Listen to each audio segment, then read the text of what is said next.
Welcome to the Egg Whisperer Show, a program exclusively designed to promote reproductive health awareness and discuss fertility preservation options. Here is your host, the Harvard-educated fertility specialist, Dr. Amy.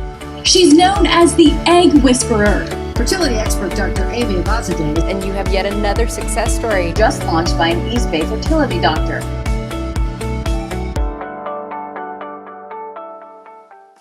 Welcome to the Egg Whisperer Show. I am so lucky to have Dr. Lucky Sekhon on with us today again and to talk about PCOS. Welcome, Lucky. Thank you for having me. I'm so excited to be here and to catch up with you. And this is our second interview together, and I hope that we will do more in the future as well. And for people who don't know about you, and I hope they learn more and go to your website, and for anyone who's on the East Coast that wants to be a patient of yours, they can go to your website. But let me just tell our listeners a little bit more about you. You're a reproductive endocrinologist and infertility specialist at Reproductive Medicine Associates of New York, also known as RMA New York, which is a large New York City-based IVF center. You were born and raised in Toronto, Canada, and moved to New York City to complete your OB/GYN residency training. And you're here to talk to us about PCOS. Okay, Lucky, break it down for us. What the heck is PCOS? So PCOS, I always say, is one of the most common and most misunderstood conditions that I treat as an REI. It is definitely a misnomer because PCOS stands for polycystic ovary syndrome. And so a lot of people fixate on this idea that they probably have tons of cysts in their ovary. And by definition, in the medical world, a cyst is a fluid-filled space. And we all have them in our ovary because that's what a follicle is. It's a fluid-filled space with an egg floating inside of it. So everyone has multiple cysts or polycystic ovaries by definition. But when we talk about it in women with the condition PCOS, what we're really referring to is the way the ovaries tend to look on ultrasound. They tend to have this appearance where they're crammed tightly or packed tightly with follicles that are arranged in a pattern, usually around the periphery. They're kind of sequestered and in this neat arrangement that people refer to often as a string of pearls sign. And when you see it, and we'll say, oh, those are polycystic ovaries, but it really has nothing to do with cysts per se. It's just having a bunch of tiny follicles. And the real underlying issue is typically, especially if you have PCOS, where your cycles are irregular, or maybe you don't get a cycle at all, meaning your ovulations are irregular or absent. It's basically an issue of utilization. You have the eggs, but your body doesn't know how to access them. Your ovaries are basically resistant to the signal your brain is sending to them to tell them, hey, you need to ovulate. And so it's more like a game of broken telephone for your ovary, where the signal gets dropped somewhere along the way. And that also feeds into an explanation for why no two PCOS patients look the same, right? You can have different sets of signs and symptoms, and not everyone has to have problems with weight gain, acne, hair growth, irregular ovulation. You can have different combinations of those symptoms, and they can be of varying degrees. And I think that's because we're calling a lot of different things PCOS. It's just this umbrella term to say there's miscommunication, the ovary's not listening to the signal, but where that signal is being interrupted, what that pathway specifically is what truly determines what that overall picture looks like for that individual patient with PCOS. Does that make sense?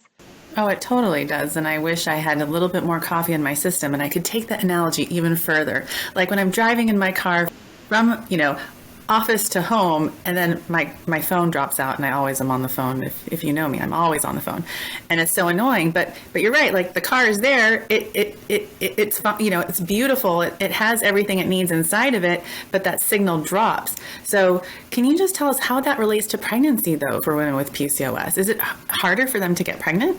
Yes. So the first step for anyone trying to conceive is figuring out the timing of it all, right? Because human reproduction is just extremely inefficient. The first point of inefficiency is the fact that you have this entire calendar month, and out of all 30 days, if you are someone who's on a regular cycle where you get a period every month, there's really only like a 2 to 3 day window max where it actually makes sense to be trying and making that concerted effort to conceive, because the egg, when it's released, is fleeting. It only survives for about half a day, maybe a full day in the fallopian tube, and then it's going to disintegrate, and you have to wait till your next window of opportunity the next time you ovulate. So it's really important to be able to predict when you ovulate so that you can actually pinpoint that window of opportunity. And I have some patients who say, well, but I'm having sex every day, multiple times a day. Very rare will I have a patient tell me that. I'm like, who are these people? But I know that's not very realistic. But when people say that to me, I'm like, that may help because then maybe you don't need to know exactly when to concentrate your efforts. But if you're someone who's still getting an infrequent or very irregular ovulation, you're still at a disadvantage, even if you are having sex every day, right? Because you're getting that one once in a while chance, maybe, a fraction of the time that someone who's getting an ovulation or a period every month is. So you're not in the game as often as that other person. And so therefore it can make it more difficult to get pregnant. And do you think the advice of you have to wait for a year before you see a fertility doctor applies to women who have PCOS? Definitely not. And that's one of my pet peeves. I always feel so bad if patients come to me and they're like, we've been trying, for a full year, but I don't get periods. And maybe they don't know that they have PCOS. Very occasionally, I've had patients in that scenario who already knew they had PCOS. And it's a waste of time because, they haven't been ovulating, they haven't been in the game.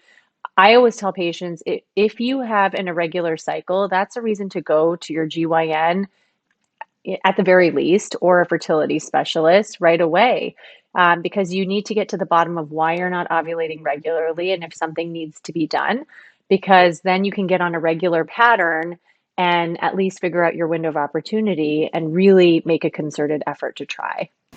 And what about someone who's, let's say, 20 years old, diagnosed with PCOS?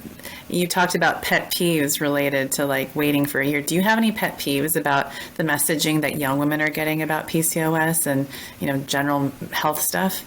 Yeah, I think a lot of people fixate on PCOS only in the realm of when you're trying to conceive. And then a lot of women who have irregular cycles might just be told to go on the birth control pill. A big pet peeve of mine is when patients have no idea what's going on with their body. They're just told to go on birth control.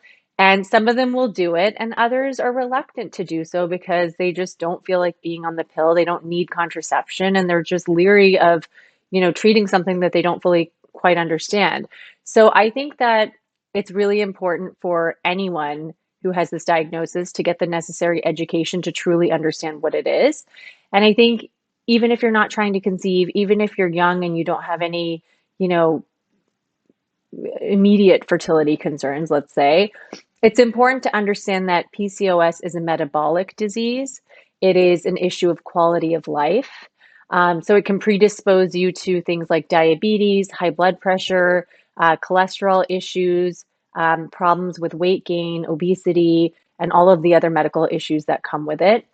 And maybe those aren't issues for that person at that exact moment, but they should know that they are at an increased risk or they may have a tendency towards some of those things. A clue is often that their family history will look a lot like that, where they'll have several family members that are affected by some of those problems. It's also important to know that it's never normal to not get your period for months on end. And anyone who's, skipping their period 4 or 5 months at a time, even if they're a young woman, should know that that puts them at risk of certain problems, like a transformation of their uterine lining into precancerous or cancerous cells, which I know sounds really scary. But the rare cases of uterine cancer that I've seen in young women have been in the setting of uncontrolled PCOS, where they weren't doing anything to balance out their hormones and expose their lining of their uterus to progesterone at least once in a while to just kind of help it shed and reset. It's really not okay to have long-term unopposed estrogen not balanced out by progesterone, which your body should be giving you anytime you ovulate. And you can, just mimic that by taking a short course of progesterone once in a while, or you could be on birth control containing both estrogen and progesterone to provide that balance. So those are some really important things that sometimes aren't explained well, especially because PCOS for people who aren't trying to conceive sometimes can get brushed under the rug and not really focused on. Yeah. And so I see patients who have PCOS who aren't interested in getting pregnant just for, management of symptoms and all the stuff that you kind of brought up. Is that something you do as well? Yes, I definitely do. And as I mentioned earlier, it is a quality of life issue. There's cosmetic concerns, which can be really damaging to one's self-esteem. So some women with PCOS, not all, are going to have an overdrive of acne.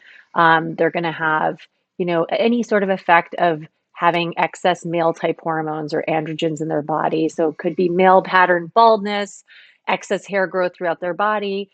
These are things that can be medically managed, right? There are lifestyle changes that you can make, but you can also really effectively treat these with medications.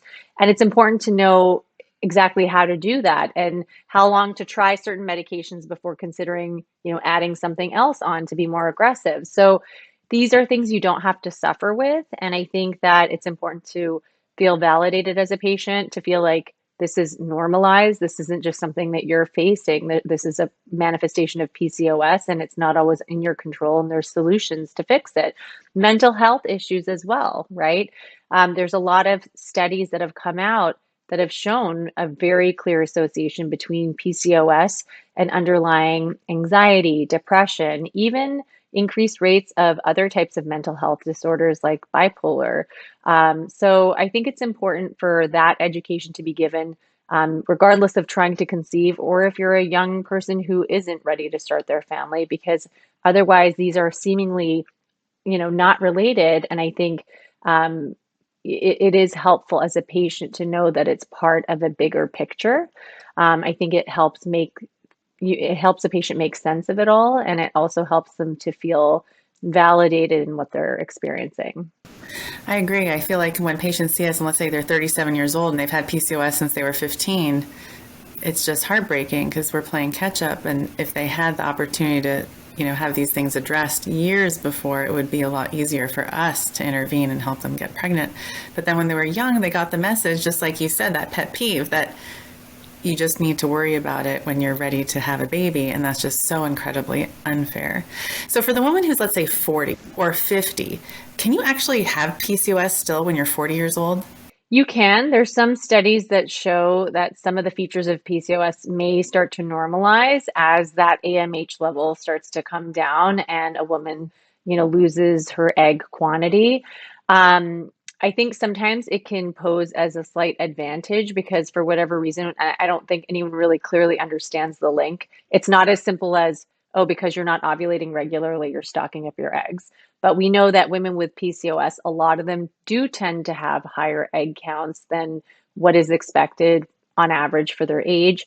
So it's oftentimes, my patients who are in their 40s doing IVF, if they do have PCOS, I tell them it can give them an edge because they tend to have higher egg counts, which makes IVF treatment more efficient and sometimes more effective.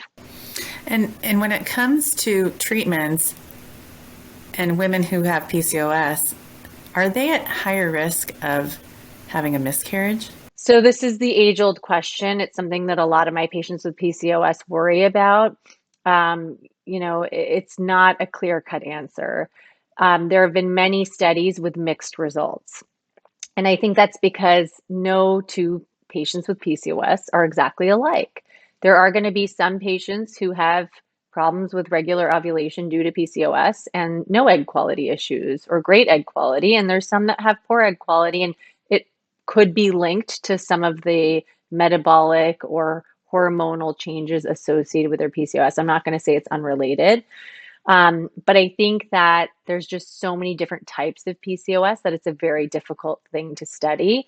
I have a lot of patients who will go through IVF, and the only way we can really assess egg and embryo quality in this day and age is by doing genetic testing of embryos.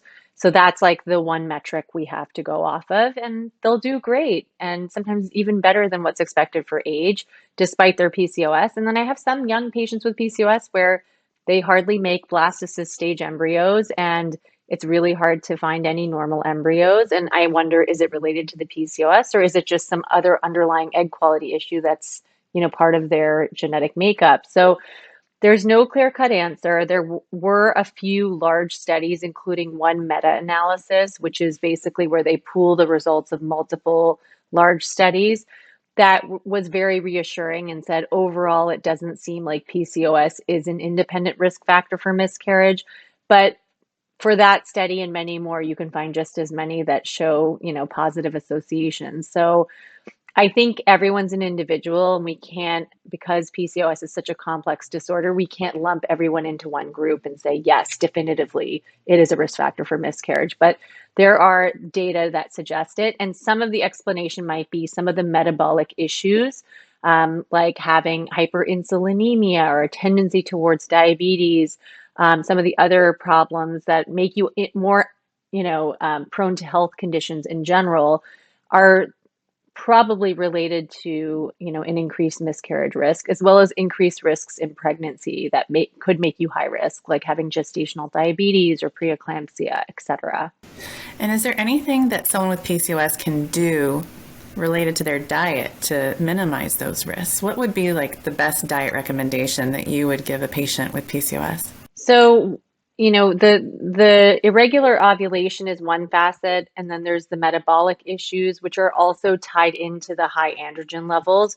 We know that there tends to be a pattern of insulin resistance where the cells of your body in the state of PCOS may not want to listen to what the insulin in your body is telling it to do, which is to store sugar.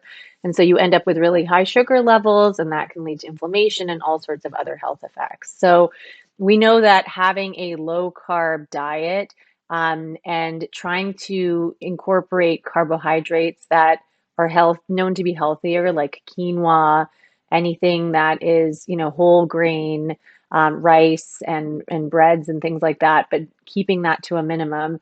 And really incorporating like a lot of protein when you are intaking some of those carbs, and just trying to have, I guess, a Mediterranean style diet, really. Having fats in your diet, but the healthy kind, like avocado, for example. That type of diet has been shown to be the best, not just for women with PCOS, but fertility in general. So that is like the PCOS diet, is basically like a low carb diet, but not a fad diet, nothing extreme, something balanced where, you're eating fruits, vegetables, and you're eating grains, but you're just trying to stick to whole wheat. Yeah. And do you have a favorite IVF protocol that you put your PCOS patients on?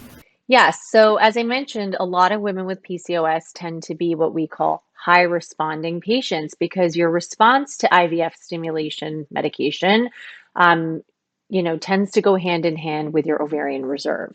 So if patients with PCOS tend to have high AMH levels, tend to have high counts on their ultrasound scans, then, you're worried about them having potentially an over response to these treatments. And we always, talk about ovarian hyperstimulation syndrome, or OHSS. And OHSS has largely become a thing of the past. Like, yes, it still happens, but it is greatly minimized now by the use of different types of protocols, which came about more recently as in like the last decade or so. Basically, when IVF first came out in the last 3 to 4 decades, there was only really one way to trigger final maturation, and not ovulation, but priming the eggs so that they were ready for ovulation, so that they're easily removed at time of retrieval. And that was a full dose of HCG, which is the same thing as the pregnancy hormone, right? But we were using like 10,000 units of that. Now, with this other type of protocol, we're able to basically minimize that dose to a tenth of the original dose that we were using. So now we often use like 1,000 units, or you can go without it altogether. And in lieu of that, use something called Lupron.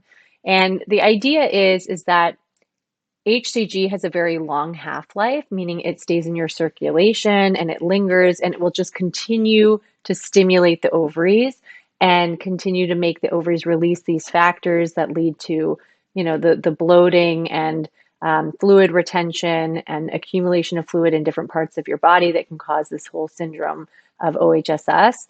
And if we're using a smaller dose of HCG, because we can supplement it with Lupron or replace it with Lupron, which is cleared much quicker from your body, then you're not going to have that same cascade effect, and you're going to be able to shut off the stimulation to the ovaries much quicker. So that type of protocol where we're using a GnRH antagonist, things like Cetrotide or ganirelix, as the main medication of choice to prevent you from ovulating. Every IVF cycle is about stimulating and then finding a way to prevent your body from ovulating your eggs so that they can be retrieved. So doing that allows you to use Lupron as part of the trigger shot at the end. And that has greatly minimized the risk of OHSS in women with PCOS and women in general. So that is, by definition, the first line approach to stimulating the ovaries of someone with PCOS. And it's just basically a safety measure. And also, I typically will use less LH. Menopur is a combination of FSH and LH. We know that women with PCOS tend to have high baseline LH levels.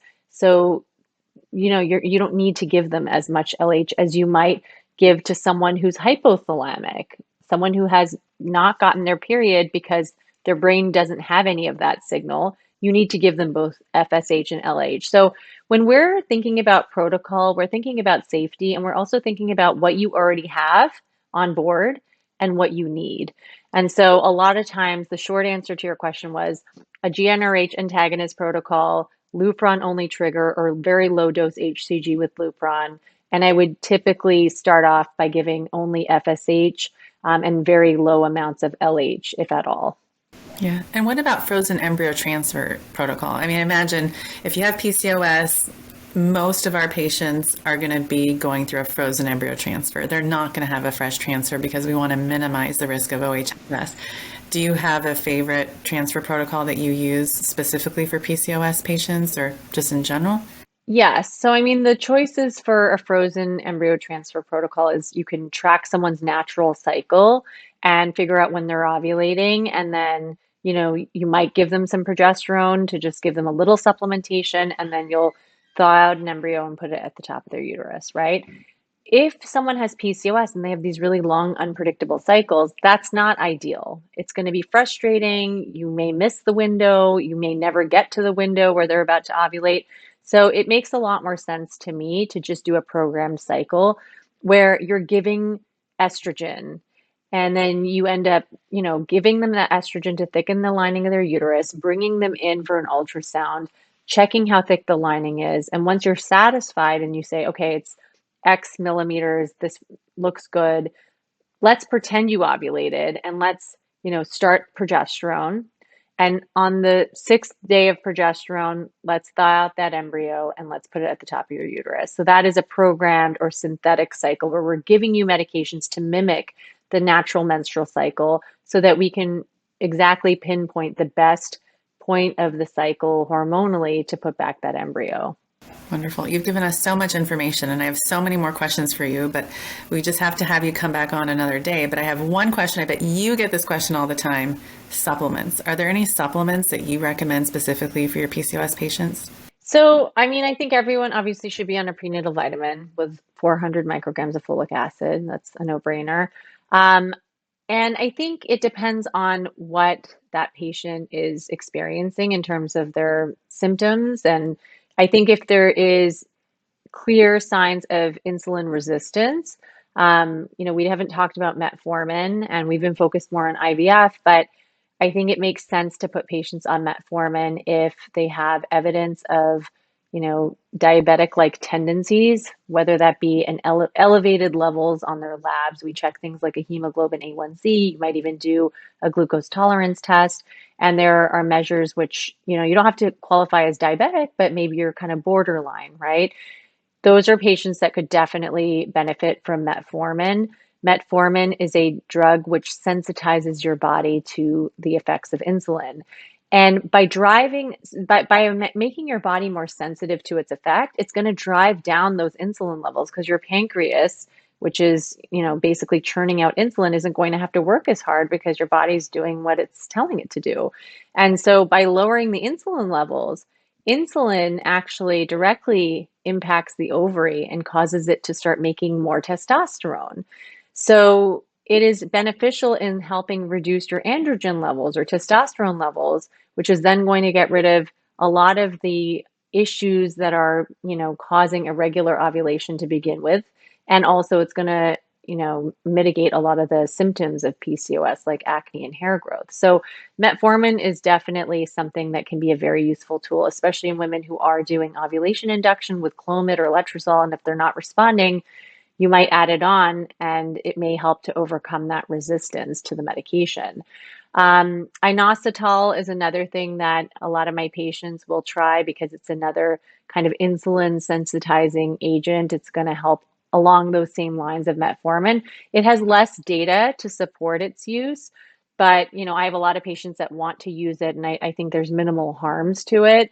But I always tell them, look, like it's not something that it may not move the needle, but I've had some patients rave about it and say that it really made a difference to them. Yeah, that's great. Well, I appreciate all the information you gave us today. Thank you for coming on. I hope you'll come on again soon and share more of your wisdom. I love the analogies you use and how nicely you describe some really complicated topics for our audience. Thank you so much. And before we sign off, can you just let people know where they can find you, your website, your clinic name one more time? For sure. And I would love to come back. I love talking to you. And I think the questions you ask are just so insightful and helpful to patients. So I am located in New York City. I work at RMA of New York, and I see patients there as an REI. And I treat a lot of patients with PCOS, whether they're trying to conceive and have fertility issues or whether they just want to understand more about what's going on with their bodies and to try to, balance things out.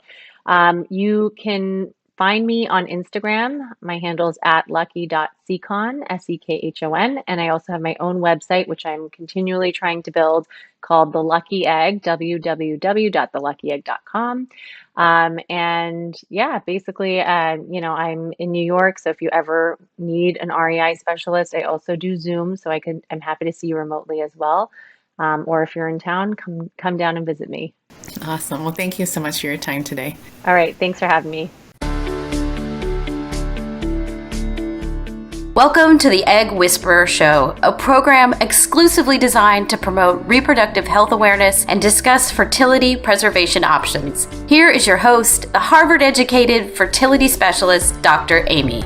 She's known as the Egg Whisperer. Fertility expert Dr. Amy Avazadeh. And you have yet another success story Just launched by an East Bay fertility doctor.